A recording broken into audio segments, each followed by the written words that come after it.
días. Buenos días. Ánimo. Con el nuevo horario, no cantó el gallo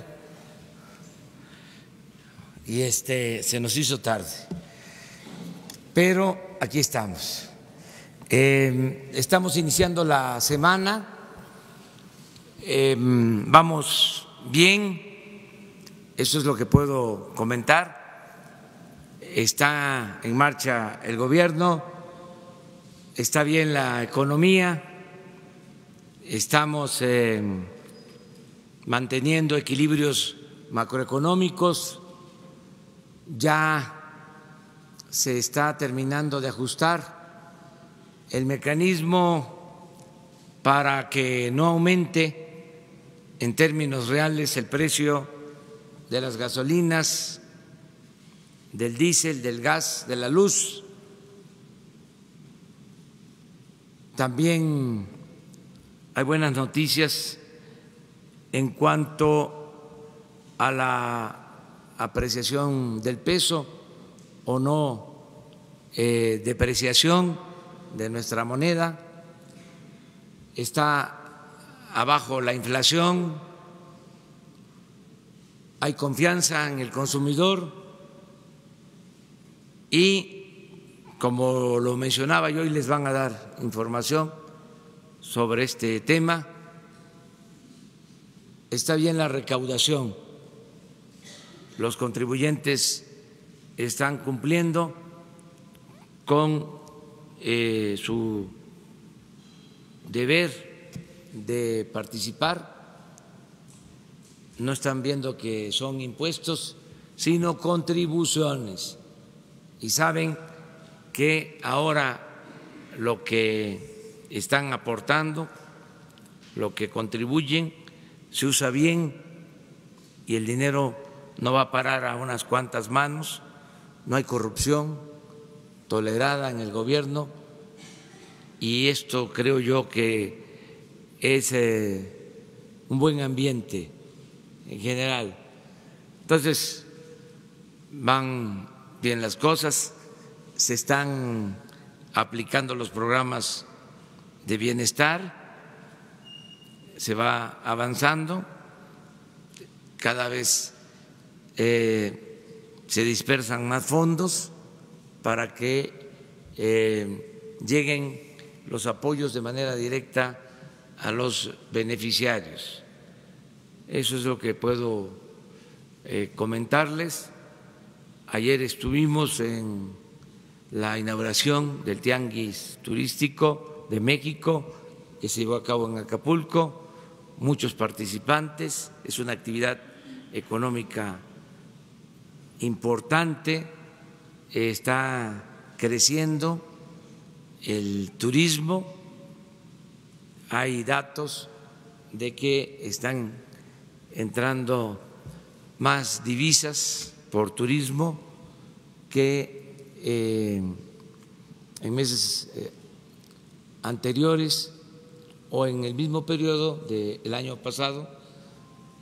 Si se compara solo enero, ayer se habló de que hay un incremento del 5% en entrada de divisas en turismo. Vamos bien. Hoy voy a enviar el nombre de los consejeros de Pemex que van a ocupar vacantes. Va a proponerse al Senado a Edmundo Sánchez Aguilar, a Juan José Paullada y a José Eduardo Beltrán Hernández. Son las tres propuestas para consejeros de Pemex. Ya lo de la CRE ya se atendió, ya están en funciones, ya se reunieron, ya están trabajando. Quiere decir que ya hay mayoría en esa institución, en ese consejo. Y lo mismo en el caso de Pemex, vamos a presentar el día de hoy estas propuestas al Senado de la República. Eso es en general, y estoy a las órdenes de ustedes.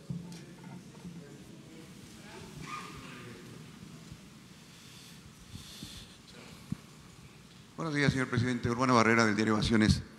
Quiero preguntarle, el fin de semana se despertó un tema muy polémico, el de las escoltas para el expresidente Felipe Calderón y para el expresidente Vicente Fox.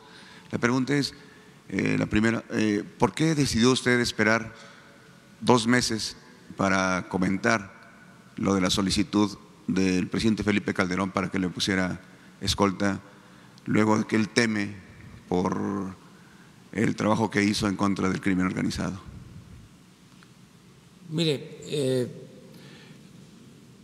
hay que actuar con transparencia. Siempre he dicho que esa es la regla de oro de la democracia, no ocultar las cosas, pero también hay que cuidar, no afectar la dignidad de las personas, de cualquier persona, no ofender y pasar la línea, la frontera de lo que ya tiene que ver con la dignidad. Entonces, cuando se presentan casos así, es de mal gusto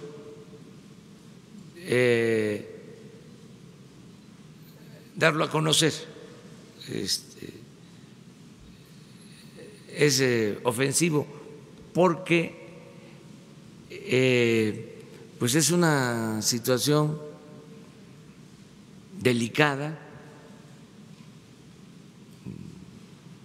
íntima. Decir, tengo preocupación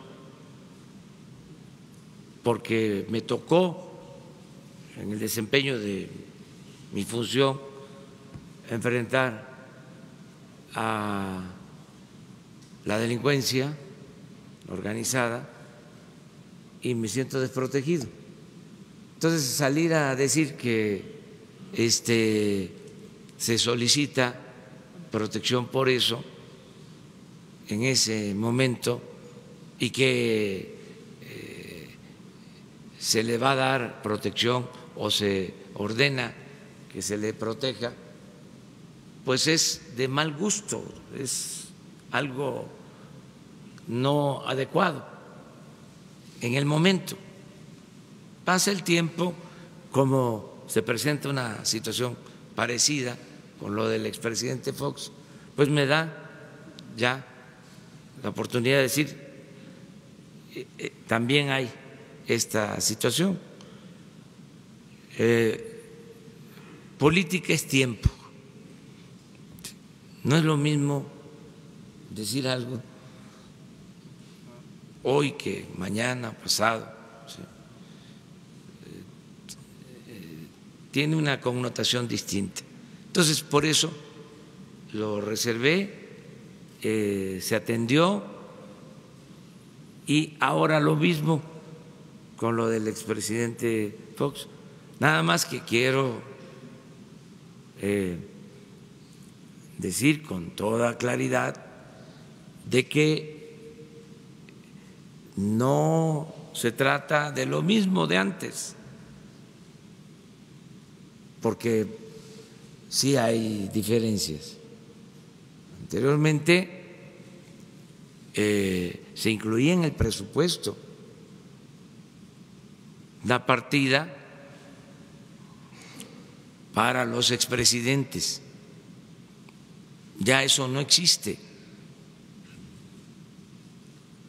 Los expresidentes, por un decreto, recibían un sueldo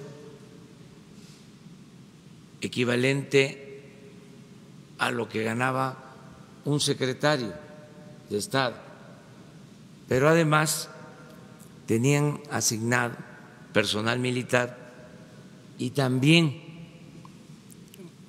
administradores o personal de la administración pública llegaban a tener hasta 80 elementos.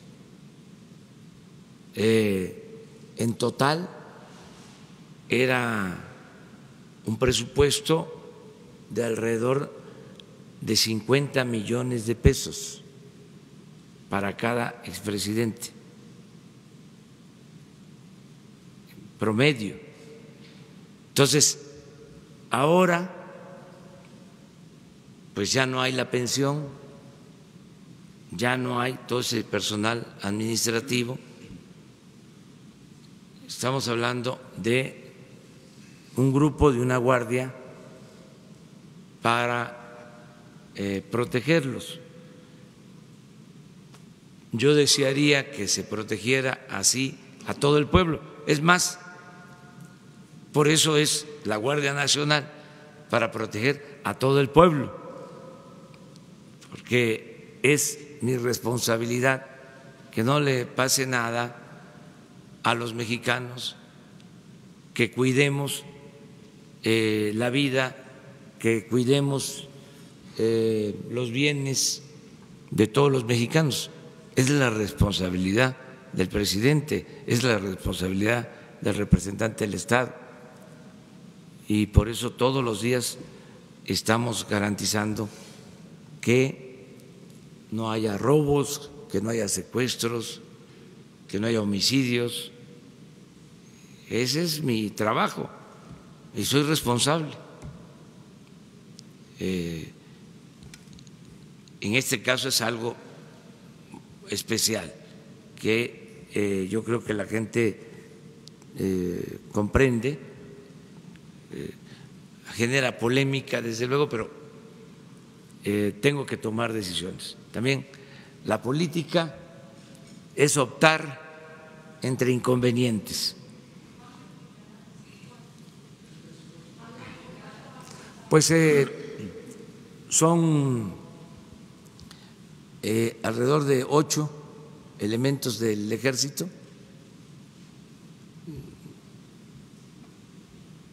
Pues no tengo exactamente el dato, son en promedio 8 elementos. Pues va a costar menos del 10% de lo que costaba, sí, pero mucho menos.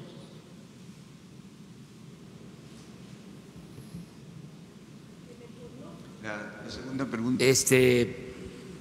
Yo les informo exactamente en qué consiste lo de la Guardia.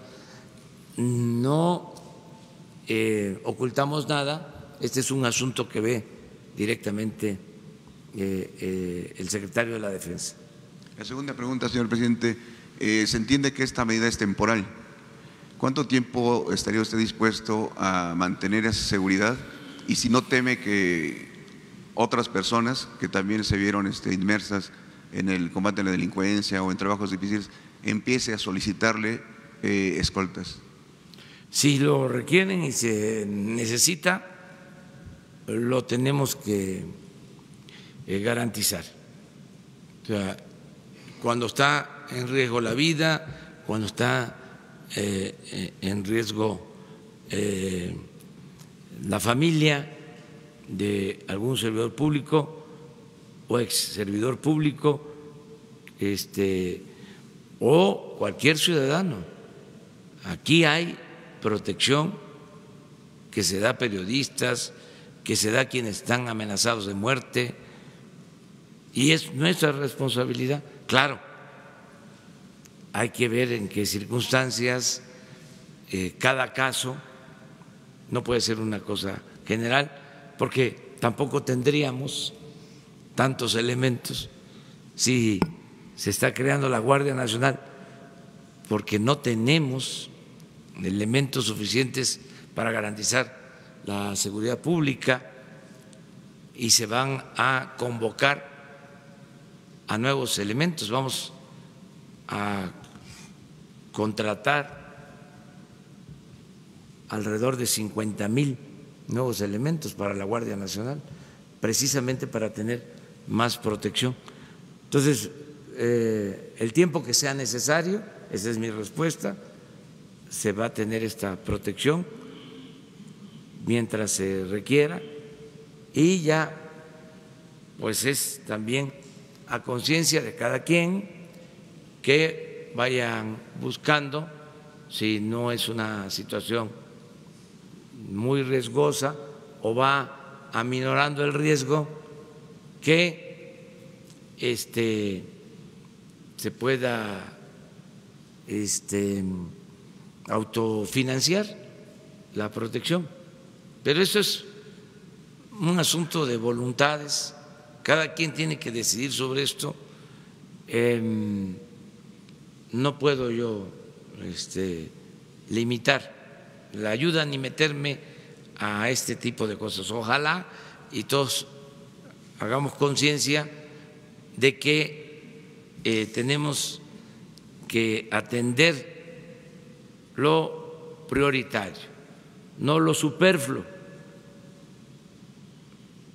Hay veces que las guardias, o así era antes, el político para sentirse importante se rodeaba de guardaespaldas, ¿no? Le encantaba la fantochería, estar rodeado de ayudantes para todo, o sea, era hasta vergonzoso, indigno de que un servidor público se iba a subir a un carro y llegaba alguien rápido a abrirle la puerta como si no pudiese abrirla a él. Y todavía asuntos más indignos de que el trabajador, el compañero chofer, adelante y él sentado atrás. Cosas ofensivas. ¿Sí? Eso no tiene nada que ver con un estilo de vida republicano. Eso tiene más que ver, con todo respeto, con las monarquías. Y México es una república. Entonces eso tiene que irse quitando. Y no es fácil. A veces da hasta pena porque existe la mala costumbre y da pena decir, espérame, ¿sí? Yo voy a abrir la puerta, porque se ofende también, son costumbres. Entonces tiene que ir cambiando todo eso. No hay riesgos para ciertos funcionarios, pero el hecho de que tengan guardaespaldas, achichincles, lambiscones, etcétera, etcétera, afanositos, todo eso tiene que desaparecer. Pero si usted los ha acusado de que se enriquecieron, que tienen dinero suficiente, ¿no sería mejor que ellos la pagaran? Pues eso sería cosa de verlo, pero no voy a meterme en ese asunto. Buenos días, presidente. Celsin Juárez, de Puntos Suspensivos. Este sábado el presidente Maduro pidió la mediación de varios presidentes, incluido usted, para el conflicto con Estados Unidos. ¿Se volverá a activar el mecanismo de Montevideo para calmar esta situación? ¿Usted está dispuesto a dialogar, a participar en este diálogo que pide el presidente Maduro? Nosotros hemos propuesto que las partes se sienten a dialogar, que eso es lo mejor. El buscar una salida pacífica en el conflicto de Venezuela. Está en los criterios de política exterior de nuestro país la solución pacífica de las controversias. Y estamos dispuestos a ayudar a que se dé el diálogo. México tiene las puertas abiertas para que se busque una vía pacífica en la solución del conflicto de Venezuela, como siempre lo ha hecho México. Es parte de su tradición en política exterior, solo que se necesita de el acuerdo de las partes. En este caso, tiene que haber también la aceptación de el grupo opositor. Las dos partes tienen que solicitarlo, pedirlo, y nosotros ayudamos. Hemos hablado de que hay en México muy buenos diplomáticos. Incluso se habló de la intermediación de diplomáticos como Bernardo Sepúlveda y otros. Y sería conveniente que se pensara que existe esta posibilidad de abrir un diálogo en México para buscar una salida pacífica al conflicto de Venezuela. Yo recuerdo que aquí en nuestro país se firmaron los acuerdos de paz de El Salvador y aquí han habido encuentros para buscar salidas negociadas, políticas, pacíficas, no violentas en conflictos. En eso participamos. Lo demás es apegarnos también a los principios constitucionales de no intervención y autodeterminación de los pueblos, pero sí ayudar en la posibilidad de resolver este conflicto por la vía pacífica. Gracias, presidente.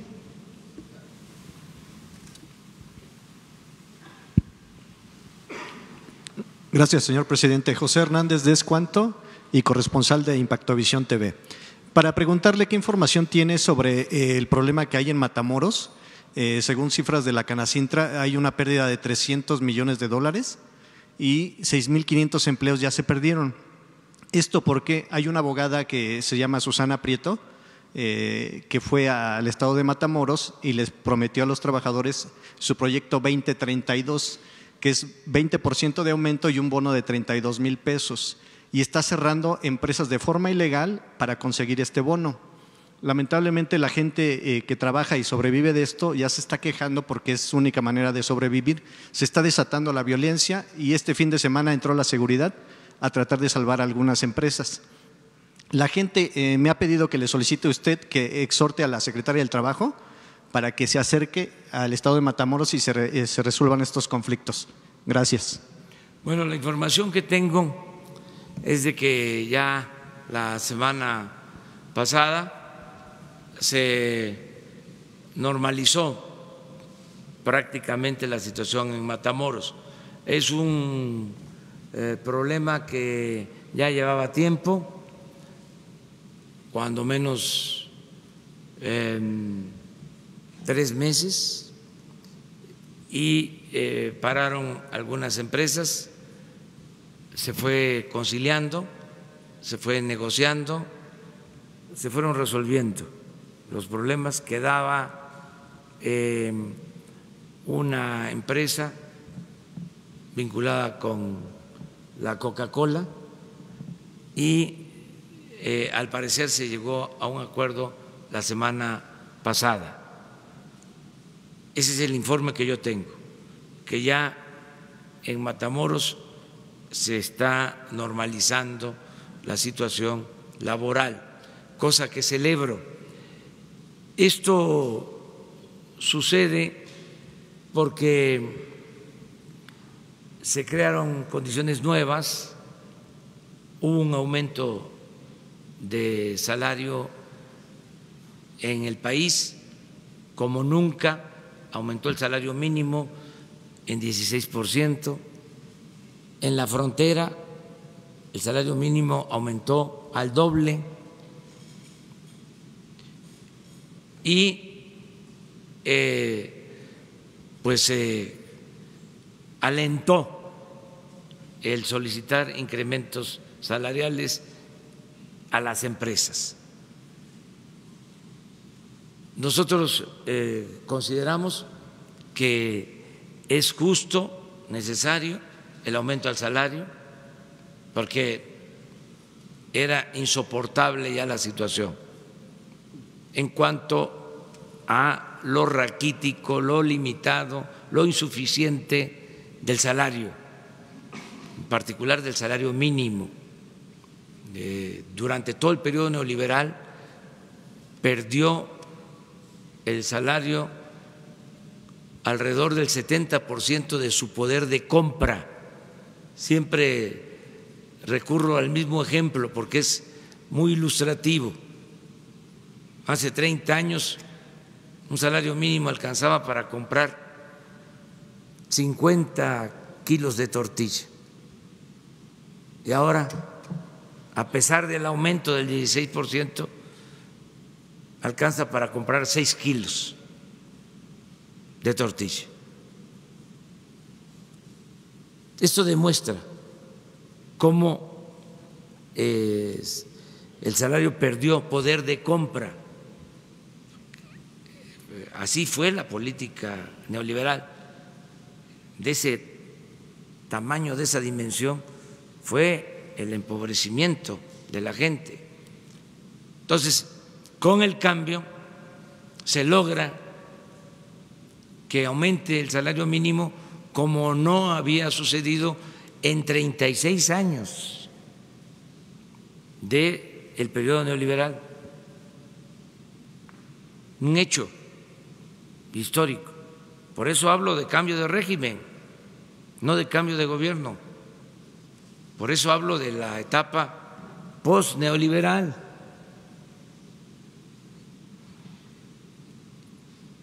Y esto pues alentó, repito, a que muchos sindicatos y dirigentes plantearan aumentos salariales en las negociaciones de los contratos con las empresas. El llamado que hice y sigo haciendo es de que no se puede recuperar lo perdido de la noche a la mañana. Es un proceso ascendente, pero tiene que ser poco a poco, porque tenemos que cuidar a las empresas. No se puede exigir más de la capacidad económica de las empresas. Y aquí es donde interviene la conciliación, el que haya acuerdos, porque se necesitan los empleos, se necesita que haya trabajo y no se puede apostar a afectar a las empresas y afectar a la economía del país. Lo están entendiendo muy bien los trabajadores. No hemos tenido problemas mayores y han habido, como en el caso de Matamoros, pues estas inconformidades, pero afortunadamente vamos saliendo bien. Es parte de los ajustes, de los reacomodos que se están dando por los cambios que se están llevando a cabo en el país.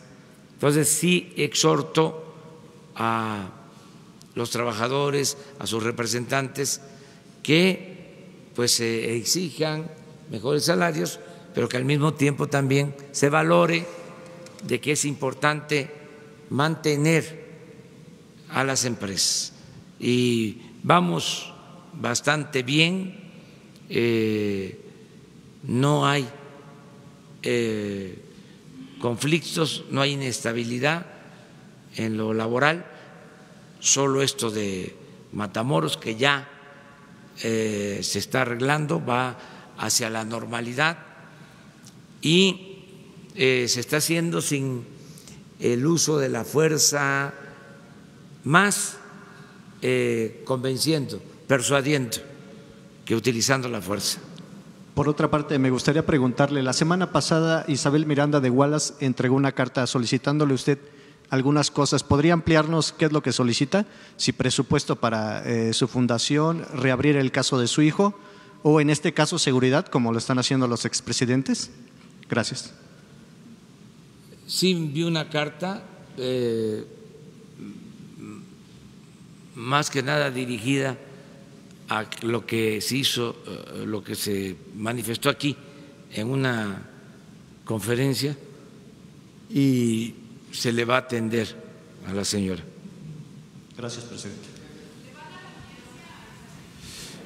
Le voy a pedir a la secretaria de Gobernación que hable con ella, porque como hay polarización, que no vayan los que tienen una postura distinta pues a pedir lo mismo, porque lo tendría yo que hacer, tendría yo también que recibirlos. Entonces, a Gobernación, donde ya no regañan. ¿Se acuerdan que les dije que don Fidel Velázquez decía que no iba a Gobernación porque ahí regañaban? Eso era antes. Ahí era para apretar. Yo iba a Gobernación como opositor y ahí sé que apretaban. Antes ya no. Ahora es para garantizar los derechos humanos. Ya cambió. Esa secretaría daba miedo. De esa secretaría salieron cosas muy cuestionables, lamentables, feas. Así era antes. Ya no es así. Buenos días, presidente. Andrea Cruz, de Político.mx. Tras el incidente que tuvo el expresidente Vicente Fox, ¿tuvo contacto directo con él? ¿Que hubo algún diálogo al respecto? Y en el mismo sentido, con el expresidente Felipe Calderón, ¿qué le dijo en la misiva que le envió? Bueno, mire, en el caso del presidente Calderón fue una carta y después de que la leí le di instrucciones al secretario de la Defensa para que se pusiera de acuerdo con el expresidente y así lo hizo. Ya me informó que se había llegado a un acuerdo. Lo del presidente Fox fue lo mismo, pero ahí no me envió ninguna carta, fue un mensaje en redes sociales, un Twitter. Entonces, que leí donde hablaba de que habían intentado ingresar a su rancho y que corría riesgo él, su familia, y que me responsabilizaba de lo que les sucediera. Entonces, casi al instante le hablé por teléfono al secretario de la Defensa, le instruí sobre lo mismo, que se actuara igual que como se había hecho con el expresidente Calderón, y ya di a conocer la atención en mi Twitter.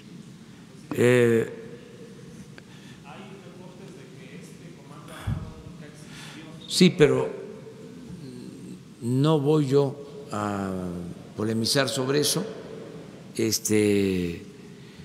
También aclaro, ya lo dije, pero soy responsable de la seguridad de todos los mexicanos. Pero quiere decir que el expresidente Vicente Fox mintió en sus declaraciones. No, pero no me voy a meter a eso. O sea,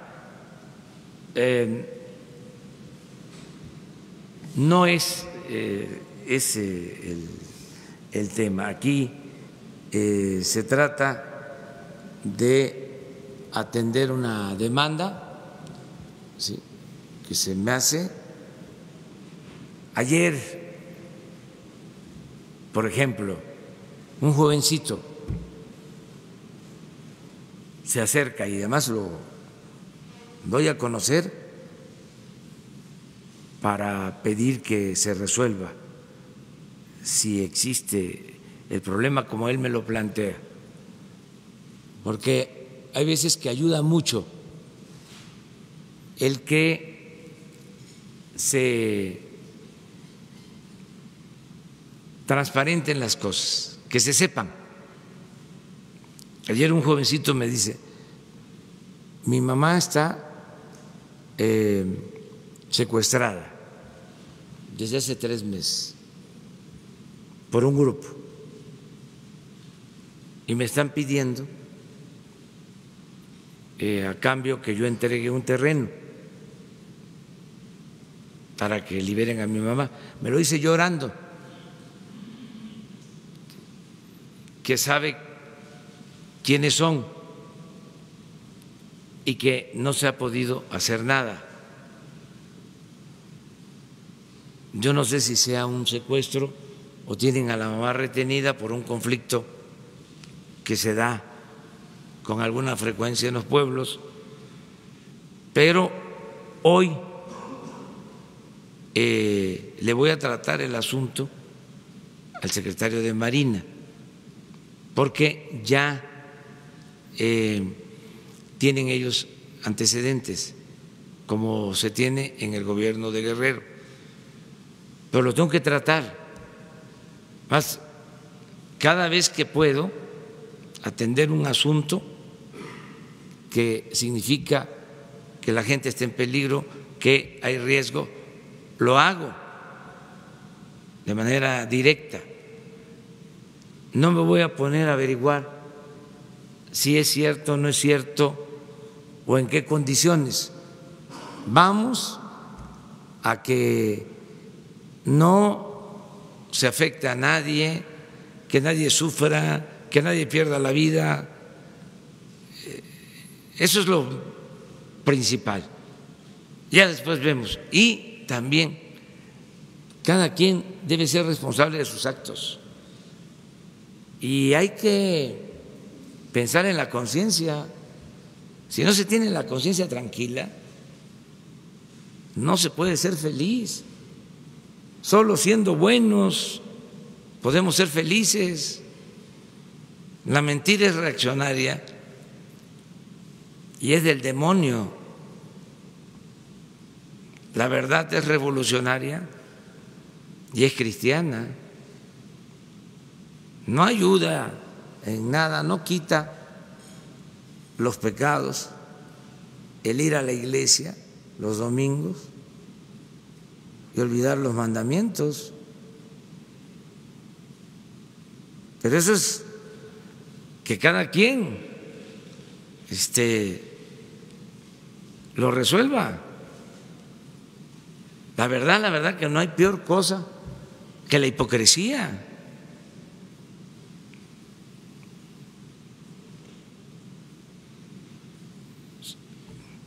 Ya que andamos en esto, los sepulcros blanqueados, eso es lo peor que puede haber. Pero el cambio es que todos nos portemos bien, poner por delante la honestidad, no solo como forma de gobierno, sino como forma de vida. Ese es el cambio, esa es la 4T. Presidente, una segunda pregunta, por favor. ¿Qué nos puede decir sobre las declaraciones que hizo el Baster Gordillo sobre la reforma educativa que actualmente se discute en San Lázaro, sobre que es una reformita y que no es lo que esperaban los maestros? Pues está en su derecho de manifestarse. Yo quiero dejar de manifiesto de que se va a cancelar la mal llamada reforma educativa, se va a abrogar. Y no quiero, así lo digo con toda claridad, que utilicen de excusa algunos dirigentes el que se queden pendientes para sacar provecho, para sacar raja, porque ahí andan viendo si incumplimos, se andan frotando las manos para que puedan decir, son iguales, es lo mismo, o para que tengan motivos y puedan seguir en sus actividades, que dicho sea de paso, son legítimas. El que sean dirigentes, todo el mundo tiene derecho a eso, pero aquí vamos a aclarar todo. La instrucción que tiene el secretario de Educación es que no quede nada de la mal llamada reforma educativa. Primero, por justicia, porque fue indebido lo que hicieron. Aplicar una política ordenada desde el extranjero para desprestigiar al magisterio, que no tiene nada que ver con mejorar la calidad de la enseñanza. Primero eso, que fue algo impuesto que en vez de ayudar perjudicó.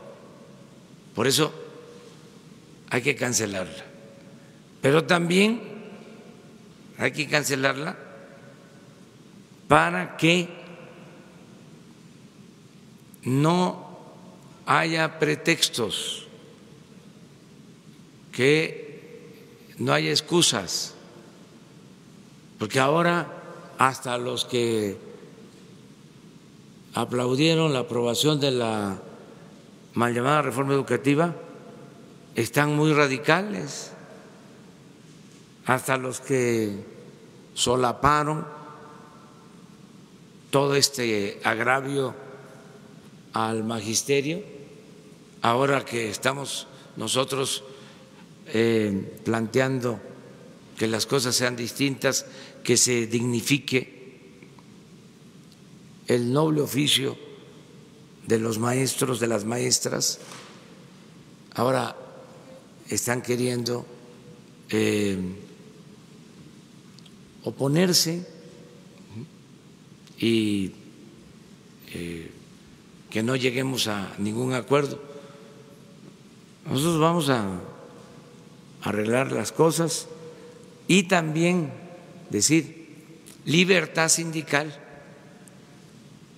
y democracia sindical. Ya hasta estoy reservando mi lugar en primera fila porque quiero ver las elecciones internas, quiero ver a los maestros votando por primera vez en urnas de manera libre y en secreto, sin acarreos, sin amenazas, con democracia. Porque hay quienes dicen vamos a participar, adelante. Nada más que ya no hay sindicatos predilectos del gobierno, ni partidos predilectos, ni grupos de intereses creados predilectos. Van a ser los trabajadores de la educación y estoy seguro que los maestros no van a permitir ninguna manipulación. Van a dar los maestros de México una clase, una lección de civismo cuando corresponda elegir a sus dirigentes.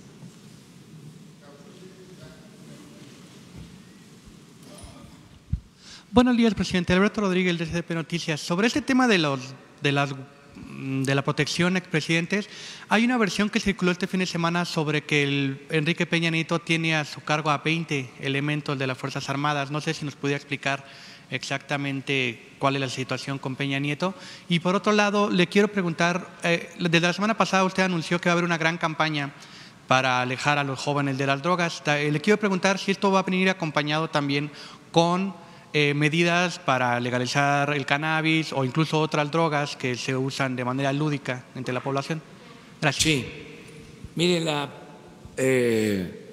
protección solo es para el caso de los expresidentes Calderón y Fox.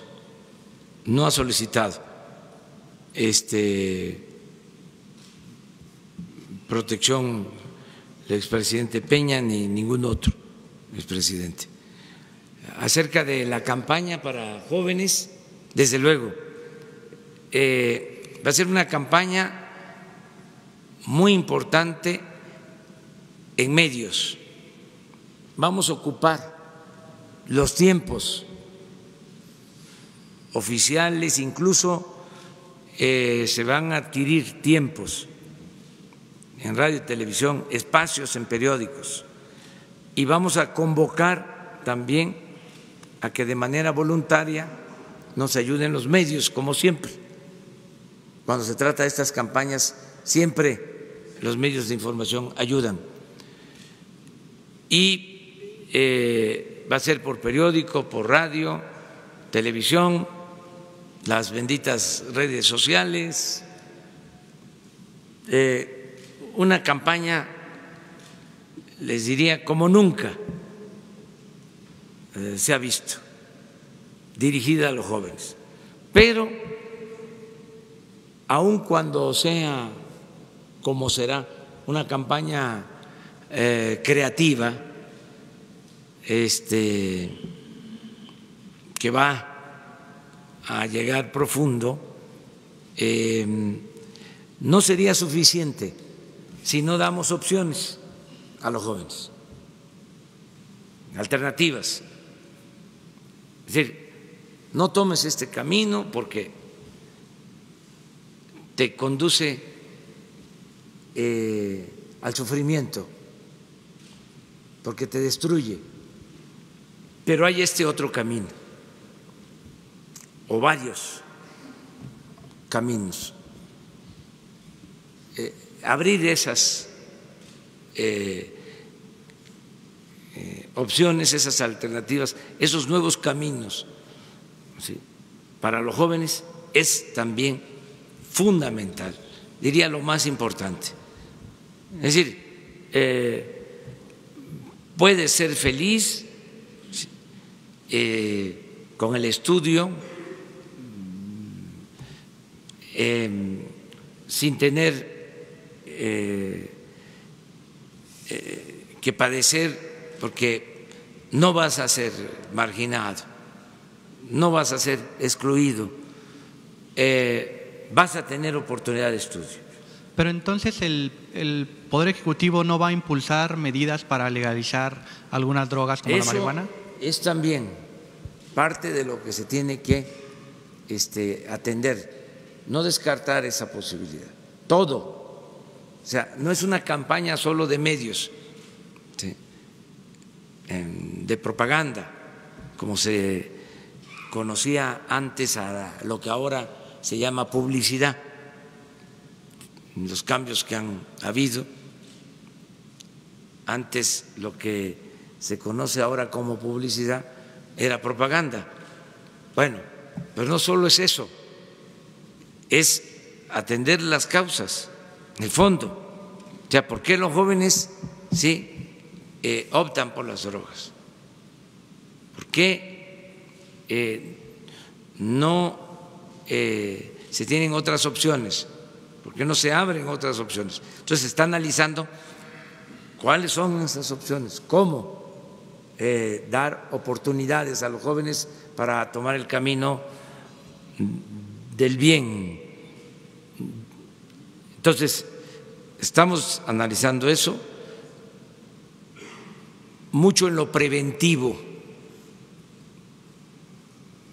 Nos lo están pidiendo los padres, que atendamos esto, los jóvenes, es una preocupación. Bueno, en lo preventivo. Y si ya hay adicción, ¿sí?, ver qué tratamiento se le tiene que dar, desde un enfoque médico, ¿sí?, de recuperación, de readaptación, de salud.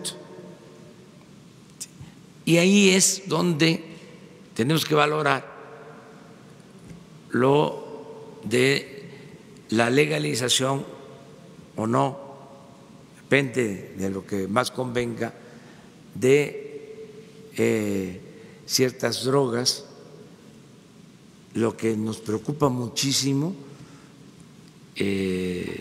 bueno, todas las drogas son dañinas, pero hay ahora drogas muy dañinas, destructivas, ¿sí?, y desgraciadamente está creciendo el consumo de ese tipo de droga. Entonces tenemos que presentar algo muy bien hecho, ya se está trabajando en el diagnóstico y vamos con esta campaña a fondo para apoyar a los jóvenes, para atender a los jóvenes, nunca más darle la espalda a los jóvenes.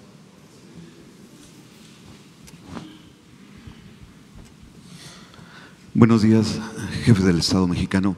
Carlos Pozos, reportero de Petróleo y Energía y Líderes Mexicanos.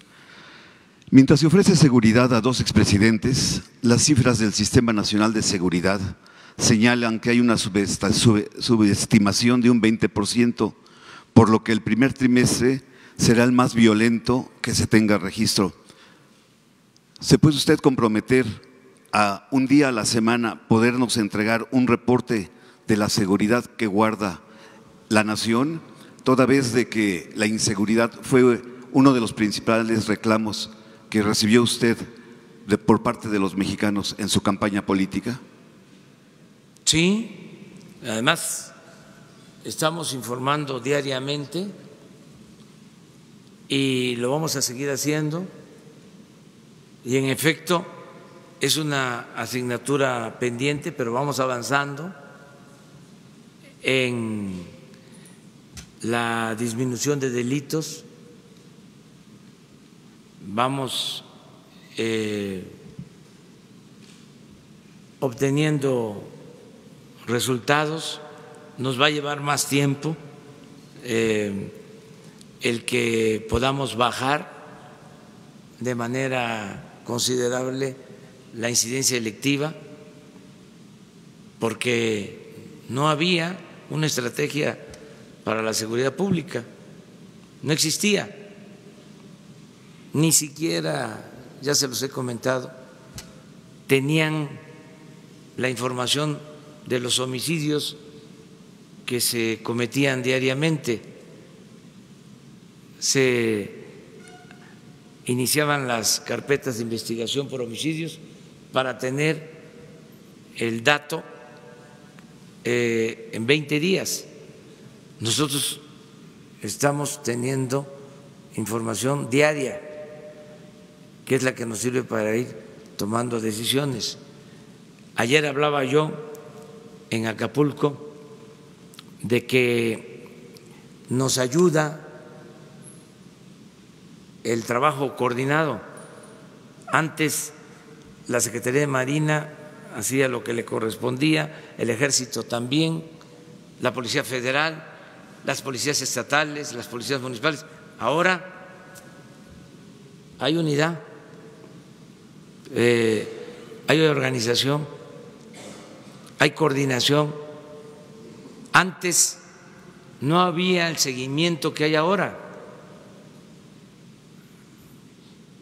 Todos los días, de lunes a viernes, el tema es seguridad, desde las 6 de la mañana.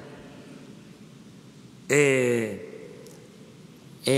el orden del día de la reunión de seguridad, lo primero es homicidios, robos cometidos en las últimas 24 horas, en qué lugares, ¿sí? Cuál es el comportamiento con relación a los días anteriores, en fin, todos los días, y ahí tomamos decisiones. ¿Y se puede comprometer en un día que nos dé el lunes o viernes? Sí, un día ya lo hemos hecho, pero en un día les informamos de todo el trimestre para que tengan la información de lo que está sucediendo realmente en esta materia, y creo que vamos a poder garantizar la paz y la tranquilidad a pesar de los pesares. Presidente, mi segunda pregunta. ¿Restaurará usted el desfile conmemorativo del día 1 de mayo con motivo del trabajo, y usted estaría al frente del balcón presidencial en este magno evento? Vamos a verlo. Esto tiene que ver más con la organización de los trabajadores.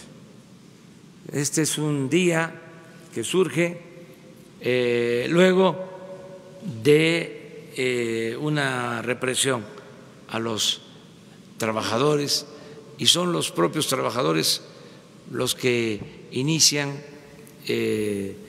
esta protesta, y se establece el día 1 para pedir justicia laboral. Es un asunto de los trabajadores, que los trabajadores se manifiesten demandando sus derechos. Nosotros lo que estamos pensando es reafirmar mucho fechas que tienen que ver con las 3 transformaciones que han habido en la historia de nuestro país. Por ejemplo, la independencia. Esa es una fecha que tenemos que conmemorar, y ver qué características tendría el grito del día 15, y el 16, el desfile, bajo qué condiciones, qué características, qué sentido se le daría, pero sí vamos a conmemorar esa fecha. O sea, el 15 por la noche, por nuestra independencia, y al día siguiente, el día 16. Y desde luego el 20 de noviembre, que lo desaparecieron, se convirtió en puente. No querían nada ya con la revolución. Entonces nosotros sí vamos a atender esa fecha. Nos importa mucho el 20 de noviembre. A propósito, vamos el miércoles a Morelos, vamos a Cuernavaca a hacer un acto porque es el centenario del asesinato de Emiliano Zapata. Y vamos a estar ahí. Es una reunión, un encuentro, un homenaje donde participa todo el gobierno de la República ese día.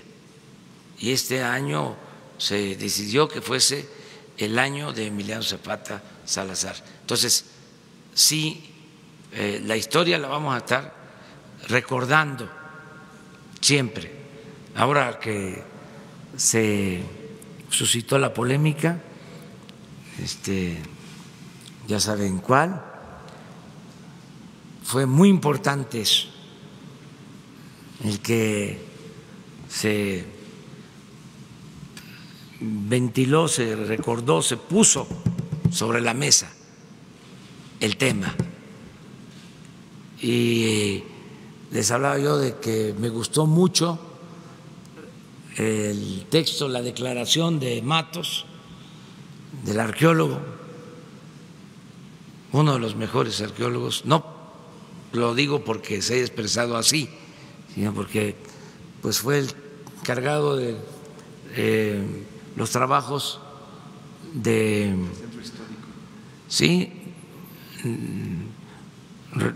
descubrimiento, redescubrimiento, ¿no?, del Templo Mayor, que ya estaba descubierto, pero él se hizo cargo, ¿no?, de hacer estos trabajos tan importantes de la arqueología y de la historia de México. Y hace como una semana leí también un artículo que me gustó mucho, se los recomiendo, de Barajao, el maestro Luis Barajao, sobre el tema de la conquista y de el por qué ofrecer disculpas y pedir perdón. Y estoy esperando nada más el momento, porque voy a dar a conocer las cartas, porque eso se tiene que aclarar bien. Hubo ahí una filtración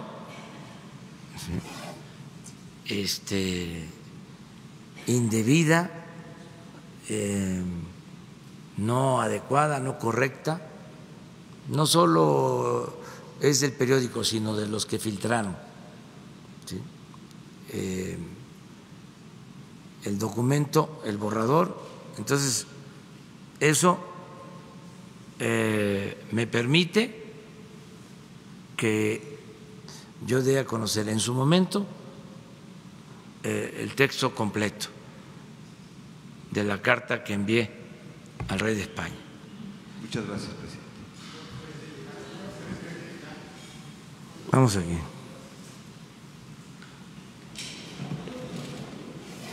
Gracias, presidente. Buenos días. Daniel Blancas, de Crónica.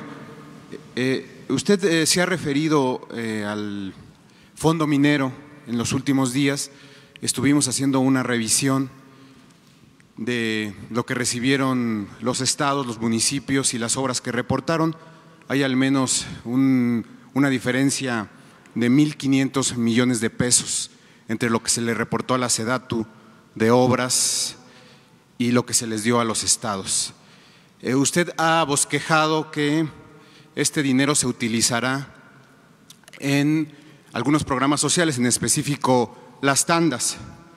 Sin embargo, la Ley Federal de Derechos obliga a que este fondo se destine a obras físicas, a obras que tengan que ver con el medio ambiente o drenaje, servicios. ¿Qué hará su gobierno para subsanar este plan de dedicar este dinero a las obras sociales cuando la ley mandata que debe dedicarse a obras? Bueno, es una interpretación que se tiene. Yo sostengo que sí es posible que el dinero de los derechos que se cobran por la extracción del mineral se regresen con créditos, sin intereses a la gente y que se vaya formando un fondo revolvente para mejorar la actividad económica y sobre todo que se personalice el apoyo, que le llegue a los que viven en las zonas mineras. Eso es lo que yo planteo. Porque el entregarlo como se hacía no es garantía de que se beneficie la gente. Se queda el dinero en el camino. Esto ha llevado a una controversia. El gobierno de Chihuahua y gobiernos municipales presentaron una controversia en contra de la decisión que tomamos de entregar los créditos de manera directa. Va a resolver el Poder Judicial. Estamos esperando sobre esa decisión. Entonces, va a ser el Poder Judicial el que resuelva sobre este asunto. Pero la ley, presidente, la ley es muy clara. La Ley Federal de Derechos dice que estos fondos deben utilizarse en obras públicas, no en programas sociales. Se habla de obras públicas y se habla también de programas en la legislación y está en la ley del presupuesto de este año. Es un asunto de interpretación de cómo entregar los fondos. Nosotros queremos hacer esto también por lo mismo, porque queremos que le llegue el apoyo a la gente. Sentimos que no les llega el apoyo. Es más, ya lo dije aquí y lo repito, la gente ni siquiera estaba enterada de que existían estos fondos.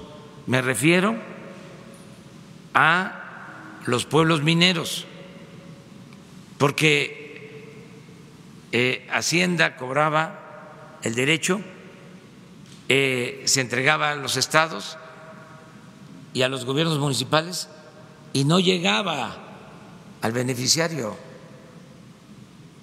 Repito aquí lo que me dice la gente, lo que me dicen mis asesores, que son millones. El pueblo tiene un instinto certero. Se molestan mucho los intelectuales conservadores cuando hablo de que el pueblo es sabio, pero es cierto. Me dicen, no nos mande el dinero a través del gobierno o a través de intermediarios.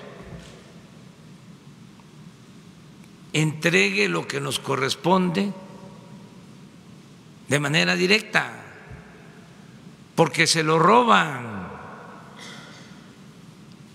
porque hay moche, hay piquete de ojo, está lleno de testimonios el manejo del presupuesto en este sentido, de caminos que cobraban y no construían. Una y dos veces informaban de que estaban terminados y no habían hecho nada.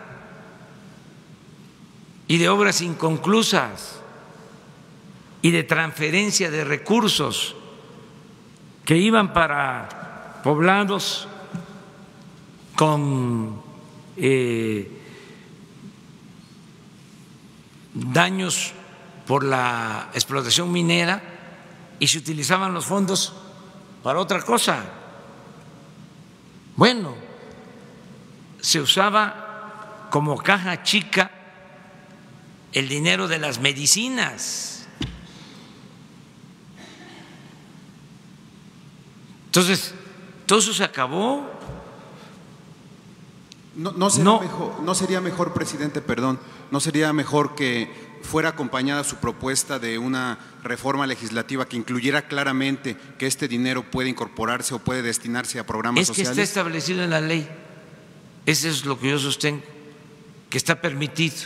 Bueno, yo revisé la ley y no hay en ningún momento algún lineamiento que especifique que puede ser a programas sociales. Sí hay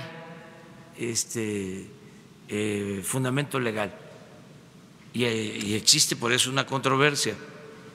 Entonces vamos a esperar a que resuelva el Poder Judicial. Si no se puede y el Poder Judicial determina que no se pueden utilizar así los fondos, se hace de la manera como lo ordene el Poder Judicial.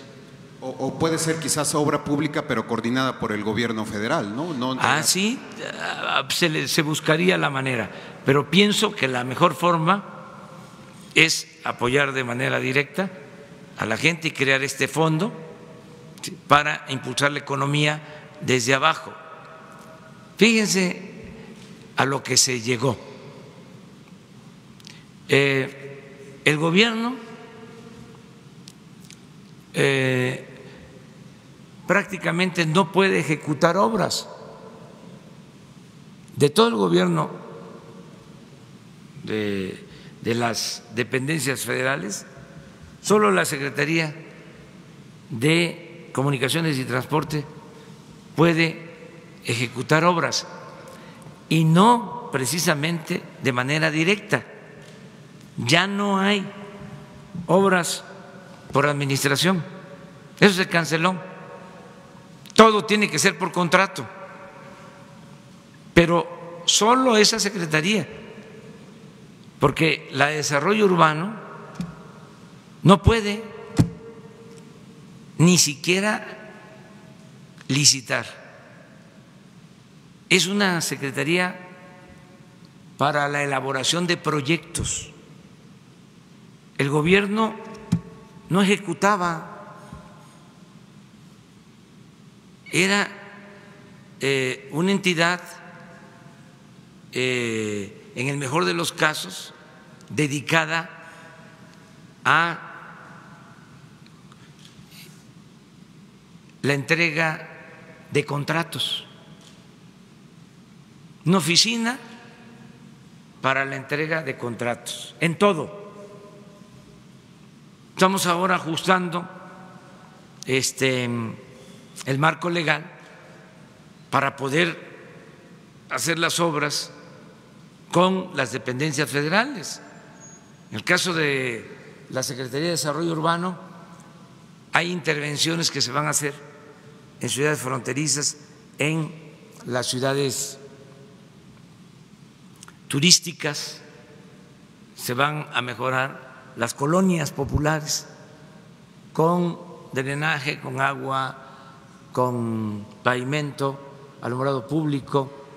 En el caso de las ciudades turísticas, para aminorar los contrastes de que hay hoteles de gran turismo y en la misma ciudad hay colonias marginadas que carecen hasta de lo más indispensable. Entonces, vamos a atender las colonias populares. Resulta que ya para cada intervención tenemos autorizados 500 millones de pesos. Por ejemplo, para el renacimiento en Acapulco, tenemos 500 millones. La Secretaría de Desarrollo Urbano con la UNAM, con el Politécnico, hacen los proyectos, pero estamos hablando del proyecto ejecutivo y los diseños, pero ya para hacer la obra ya no puede la Secretaría de Desarrollo Urbano. Tiene que, bueno, ni siquiera puede contratar, no puede licitar, no tiene permitido licitar. Entonces tiene que hacer dos cosas. Una, transferir los fondos a la Secretaría de Comunicaciones para que esta Secretaría convoque a hacer las obras, siendo la Secretaría de Desarrollo Urbano. No puede. O entregar los fondos a los gobiernos estatales o municipales. Entonces aquí viene de nuevo el asunto. ¿Qué se hace? ¿Con la Secretaría de Comunicaciones y Transportes o se entregan los fondos a los estados y a los municipios? ¿Cómo garantizar que realmente se hagan las obras? Entonces, en eso estamos. Entonces, lo ideal es que esa secretaría que hace el proyecto ejecutivo pueda pues hacerse cargo de la ejecución. Pero es bueno lo que planteas, es un tema que está por resolverse. Sería conveniente que Jesús te entregue cuál es nuestra argumentación. ¿Sí? Quisiéramos tener opción a platicar con quienes están defendiendo nuestro punto de vista en lo jurídico. Que es la Consejería Jurídica, ¿no? Sí, la Consejería Jurídica. Ok, y el otro tema, presidente, tiene que ver con la venta de medicamentos. Se ha referido aquí a esta empresa que monopolizó con más del 35% los medicamentos en el ISSSTE, en el IMSS. Esa empresa es Fármacos Especializados y su dueño es Francisco Pérez Fayat, de una familia muy poderosa en el ramo farmacéutico, Pérez Fayat.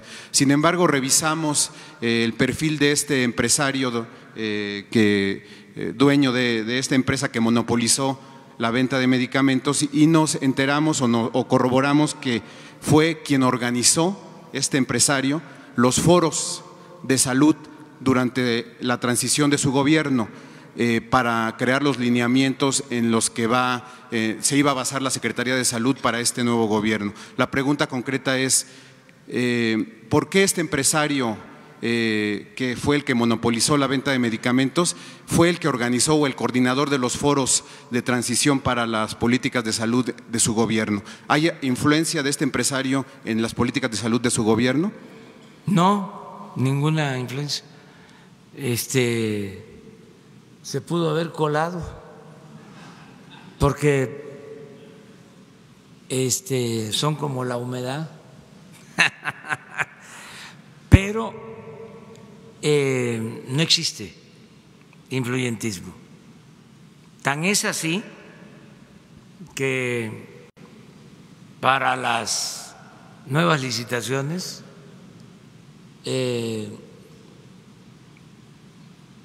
di a conocer un oficio a las áreas competentes encargadas de este asunto para que esta empresa y dos más, 3 empresas que vendieron el año pasado más del 60% de todas las medicinas y materiales de curación al gobierno, que no pudiesen en el marco de la ley participar en nuevas licitaciones hasta que no se aclarara si no hubo influyentismo y corrupción en la venta de medicamentos el año pasado. Esto está por escrito. Hoy, ahora mismo, les voy a entregar el documento que di a conocer hace como un mes al interior del gobierno. Pero bueno, tampoco puedo acusar a nadie sin tener prueba. Solo es una medida preventiva, porque además nosotros tenemos que garantizar la Constitución y en el artículo 28 de la Constitución se establece que no deben de haber monopolios. Una empresa que vende más del 30% de todos los medicamentos, pues sí actúa o sí puede existir una práctica monopólica, contraria a la Constitución, que es la ley de leyes, que es la ley suprema. Entonces, ese memorándum se te va a entregar. Y felicidades por la investigación. ¿Mande? ¿Quién investiga estas empresas? ¿Quién investiga estas empresas? Se está haciendo la investigación a través de lo que corresponde a la administración pública, la oficina de la función pública y también la dirección, la oficina de inteligencia financiera. Tienen la investigación. Pero lo de esta empresa, lo que planteas, se está actuando de manera preventiva. Cuando redacté el memorándum, estaba yo pensando de que vienen las nuevas licitaciones. Imagínense si se está haciendo la denuncia de que hay una concentración que puede ser ilegal o indebida y que se vuelva a lo mismo. Entonces tenemos que andar muy pendientes por las inercias. Todavía no acaba de nacer lo nuevo y no termina de morir lo viejo. Es un proceso de transición. Por eso les agradezco infinitamente a todos los que ayudan en señalar estas cosas, porque es muy grande el gobierno. Ahora estoy utilizando como símil que es un elefante reumático y ya le estoy agregando mañoso. Entonces, todos tenemos que empujar y quitarle la reuma al elefante y lo mañoso, todos, para limpiar al país de corrupción, de todas estas prácticas. Y ahí vamos bien, se va avanzando. Hay quienes no entienden, hay otras cosas también, que hay intentos de bloqueo, de que no vamos a tener mercancías o no vamos a tener abasto de ciertas cosas si nos ponemos muy estrictos. Si es necesario, se abren las fronteras y se compra en el mundo, ¿sí?, lo que se requiera. Pero no es posible continuar con la corrupción. Ya no, se va a seguir con la corrupción.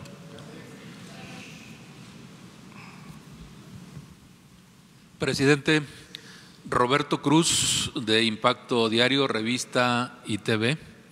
Regresando al tema de la reforma educativa, creo que el Congreso y Esteban Moctezuma la tienen más difícil. El viernes pasado concluyó la tercera reunión privada entre la SEP y la CENTE sin acuerdo, es decir, ya el asunto se prolonga aproximadamente 3 semanas solo con la CENTE. Ahora, a partir de que aparece desde ayer la maestra Gordillo, es otra fuerza más que se suma a este asunto de la reforma educativa. ¿Cómo conciliará el gobierno federal por parte de la SEP?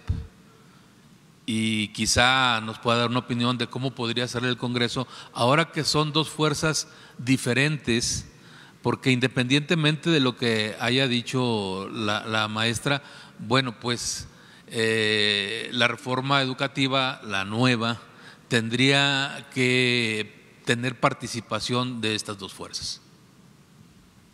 Sí, pero se va a llegar a un acuerdo, es cuestión de diálogo. Y el compromiso que tenemos es cancelar la mal llamada reforma educativa. Cancelar para mí es sinónimo de abrogar, de abolir, de quitar.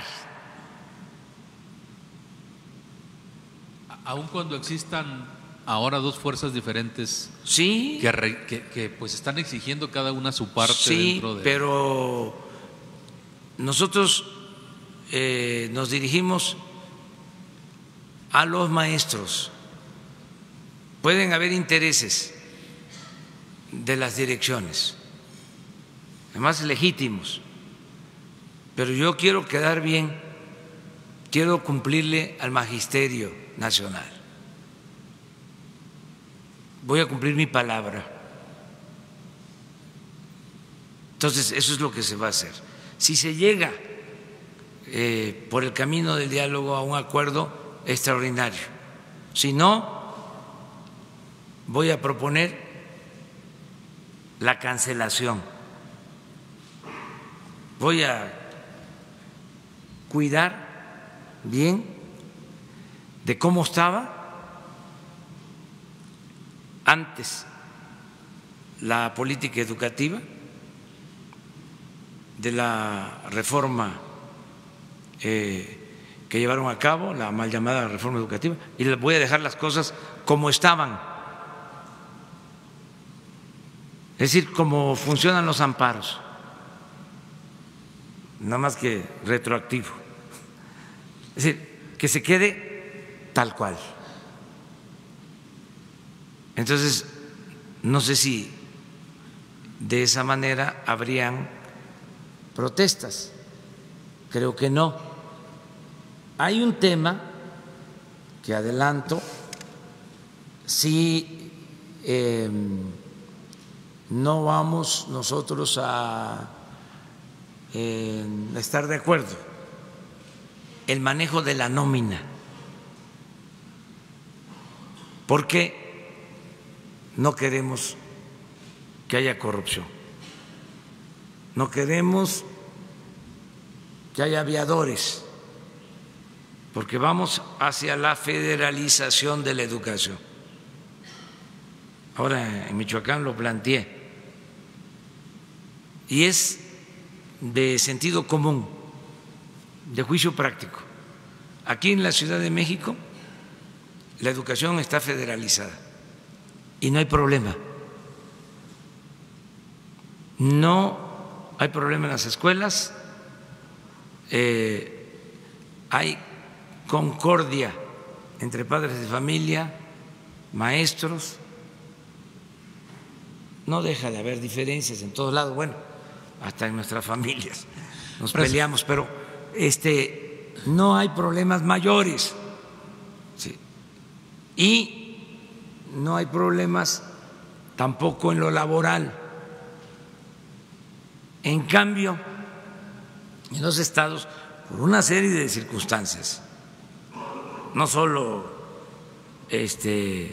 por mal manejo del presupuesto, sino también porque ha ido creciendo la demanda y los estados no tienen los recursos suficientes o no se les han transferido los recursos suficientes, pero también por la utilización de recursos que se destinan a la educación a otros propósitos y una serie de elementos. Bueno, para poner orden, lo que se requiere es tener una nómina confiable, Claro. saber en dónde están los maestros, cuál es su escuela, si existen. Entonces, ese tema sí vamos a cuidar que esté en buenas manos. Lo otro, miren, por ejemplo, lo de la capacitación que utilizaron para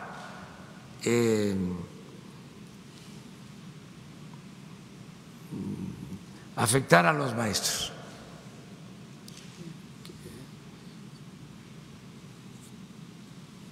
Existen las normales. Si fortalecemos las normales, vamos a tener buenos maestros. Pero se dedicaron a cerrar normales, a desprestigiar a las normales. ¿Cómo era antes? Pues los maestros salían de las normales y bien preparados, y podrían salir mejor preparados con las normales. Se va a reabrir la de Hidalgo, ¿no? Se va a abrir la del Meche y otras normales, y sin embargo en el esquema neoliberal, en la política neoliberal, la concepción neoliberal era: no se requieren las normales, cualquier profesional puede dar clases.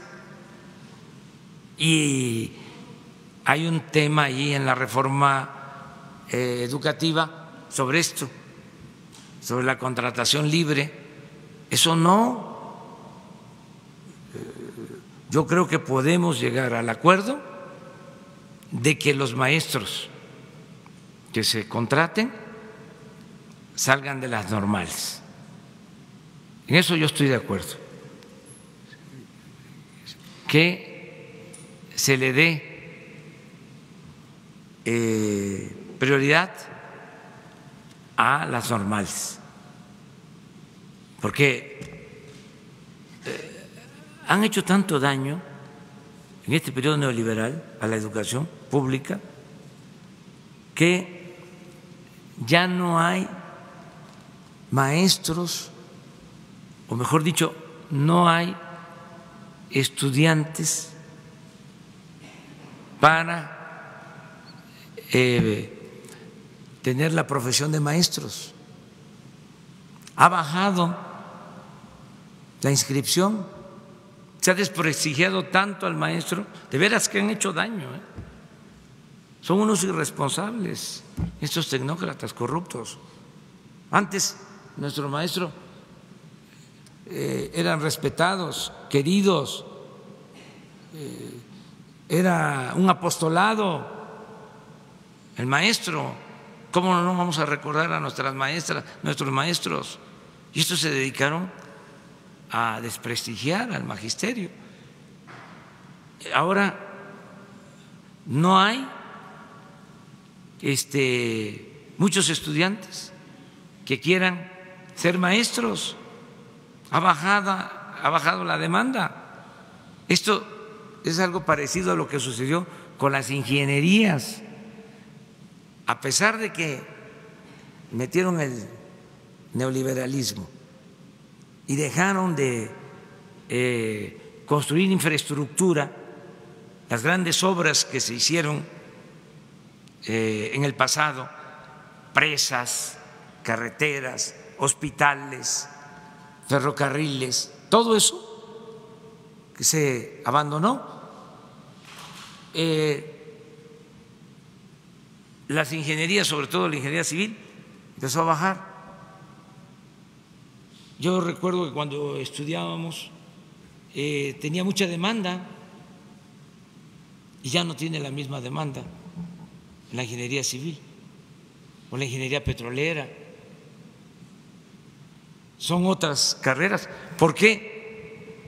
Porque se le dio preferencia a otras cosas. Entonces, sí vamos a llegar al acuerdo con los maestros. O sea, es cosa de tener paciencia y dialogar mucho. Ok, presidente, en otro tema, ayer todavía hablaban de turismo y seguridad, que turismo es seguridad o al revés, o viceversa. Hablar de Guanajuato es hablar de turismo. Y para saber si a nivel nacional la violencia está baja o elevada, no se requieren muchos parámetros.